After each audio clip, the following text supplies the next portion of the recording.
Hey, we want to talk about our favorite fashion from last night's Grammy Awards. So, Emily, we're going to kick off with you. Who impressed you on the red carpet? I'm going to say not too many people. I think it was a more... No, it's true. It was I think because of what's going on, it's a more demure night, but then Charlie XCX came out and I breathed a sigh of relief. She's wearing Jean-Paul Gaultier haute couture. She's pairing them with her. She's always so consistent with her style, which I love. She always brings a thread through with those thigh-high boots with the cutouts. We have that slip going all the way up the front. Apparently 230 meters of chiffon here, 30 grommets on that gorgeous cinched and the last time she breathed was last week. Oh, you know, but it's worth it. Look at the serve with that statement brow. Is that good? Breathe later. Breathe later. Andrea, what about you? For me, it was Cardi B who showed up in a custom Roberto Carrasco. Dress with the tiger print, hand-beaded sequins and beads, followed by this feathered train. It was, you know what? I like when an artist is wearing something like this. Dress isn't for everybody, but I felt like this is Cardi B, also with that old Hollywood glam bob and the nice, very subtle makeup. I think she looked like she just had a baby 4 months ago. Across the board. Yeah, it's crazy. That's amazing. Yeah, she's beautiful. So my best dressed, this is in an alternate universe that I would choose this, but this person did not walk the red carpet, likely because of a breakup that she didn't want to talk about that happened a year ago, and she's still upset about. That is one Miss J-Lo. Yes. She did come and present an award, so she wore this. It's very unique, okay? Wow. So it's a turtleneck crop top with this sort of very strange skirt. I thought it was edgy and surprising, and I know it's gonna be divisive and not a lot of people are gonna like it, but it is very unusual, and that's why it caught my eye. I will also say this, and you're gonna really enjoy this. When I was watching it with Jaya, she walks out and Jaya goes, "Is that Melissa?"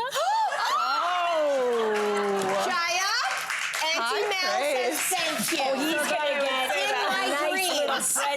In my dreams. There is no compliment. Early birthday gift. Early birthday gift. My best dress was Alicia Keys. Oh, yes. I love that this look, it kind of looks ancient, like it could be Byzantine, but also super contemporary all at the same time. And they've got to be the biggest earrings to ever float down it's a headband. It's a headband. Yes, but you guys ruined my line. I know. You don't think I saw it? Say it anyway.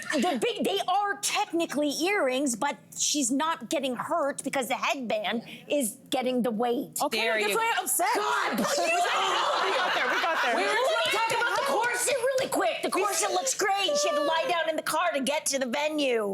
But it was worth it. We scooped it, Jess. For me, it was one of the Pops of Princess that has taken over music, and that was Sabrina Carpenter, who was my best dress last night. She had this beautiful powder blue. I bet you her stilettos were so high, like maybe platforms, because she's teeny tiny. She's like 5 feet, according to her. And she just looked like old Hollywood to me.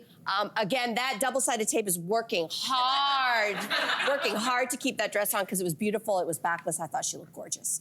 Okay, so that's who really did it. There were some risk takers. Maybe some who missed the mark, maybe didn't read the memo. So for you, Sin, who missed the mark? Or maybe it was a risk. I mean, it wasn't just for me. The entire internet was in shock when, of course, Bianca Censori showed up on the red carpet. So at first, she was wearing a furry coat, and then she dropped the coat to where we can't show any of it. There were no pasties. There was no little hint of an underwear. She was literally wearing a dress that was completely see-through.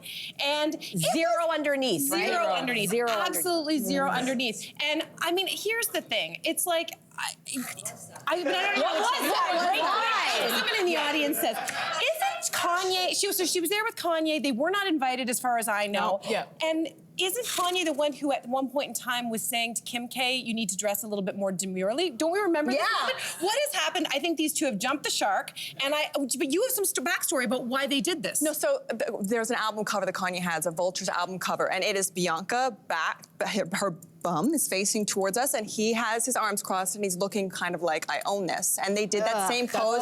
So basically, if you watch the video, she has a fur coat, she drops it, and he poses. So it's objectification at a level that I find very... It feels uncomfortable. And it's illegal. It feels like, and you know what I didn't like? I'm all for when showing her body if that's what she wants to do. But the fact that she kept on looking at him for him to give her a cue on what to do made me very uncomfortable. And I'm sure her family right now watching that is like, I couldn't imagine if that were my sister or my daughter, I'd be okay, so for me, a risk taker, but I thought it was a risk that paid off, was your Chapel Roan. Yes. Chapel Roan wore this vintage... You know what says I've made it? You know what says I've made it? casual. Wearing archival haute couture. This is a dress almost as old as Chapel Roan herself. Jean-Paul Gaultier, it is archival haute couture from 2003. It is an Edgar Degas painting on top of it, including the headpiece.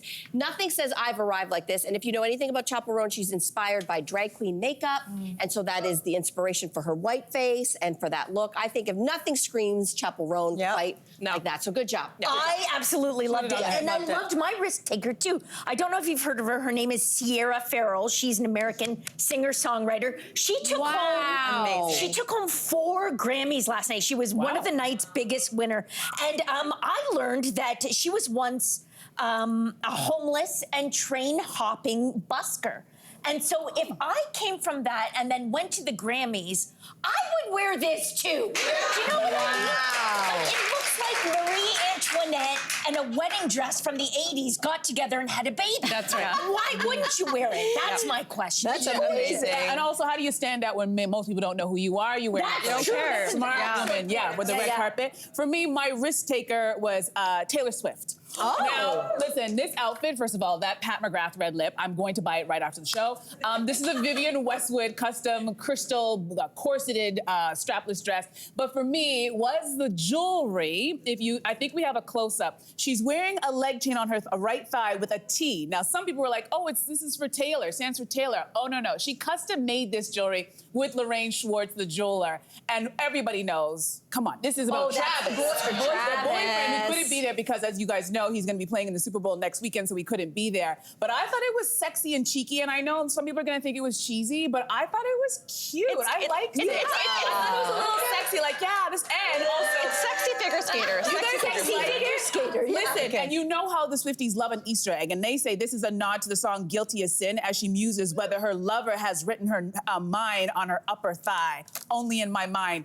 We see you with that Easter egg. I know what you're doing for it. 30 seconds. No one works harder than the Swifties. Okay, I picked a pair of siblings to show 2 different contrasts of risk-taking. That is the Smiths. It is Willow and Jaden Smith. So on one hand, you have Willow, underestimated album, incredible artist. You have her in this gorgeous bustier matching breeze from Florida Mal, killer Versace pumps. She looks amazing. She does. Then you have Jaden, okay?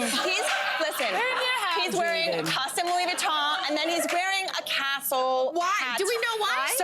So actually, he's not the first person to do this. It's actually a Bodhi, Transylvania, kind of vampiric, inspired by Transylvania. And Willem Dafoe rocked this in GQ Italia a few years ago. There we go. Interesting. So it's fashion. I don't know if it's fashion, but he did wear it the whole night. Imagine being seated behind this guy. But anyway, Willow, risk taker, yay. Risk, Jaden. yes, absolutely. Hey, Emily, with all your musical prowess, thank you for joining us. Thank you so much. Hey, you, come a bit closer. We've got so many more must-see interviews, spicy debates, lifestyle tips, and pop culture moments. So subscribe to our channel by tapping the logo below and don't miss out.